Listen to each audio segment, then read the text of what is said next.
আমি হলো ভিডিওর ভয়েস দিয়ে সব বাসায় গিয়ে একলা একলা বুঝো।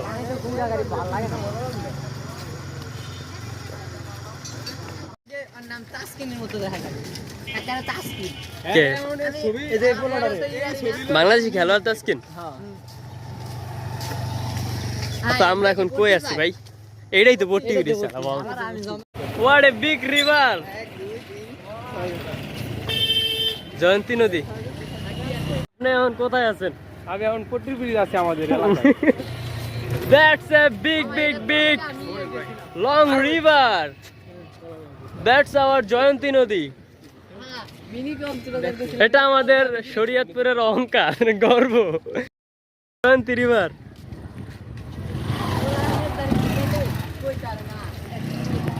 ইশাক ছবি তোল মামা, এ মামা ছবি তোল। এই পট্টি ব্রিজে বসে তুমি কি খাইতেছো? কি আচ্ছা দাঁড়াও, একটু দাঁড়াও। বাদাম খাইতেছো? একটা বাদাম খাও দেখি আমরা। এই পট্টি ব্রিজের মতো জায়গায় বাদাম খেয়ে তোমার অনুভূতি কেমন? এ মামা এদিকে টাকা, আমার ব্লগে স্বাগতম করে। কখন আমি ভাবি না যে আমার পট্টি হয়, বুঝলি? তোরা আমারে বাদাম খান, এই যে বাদাম হাতেই তো বেটা।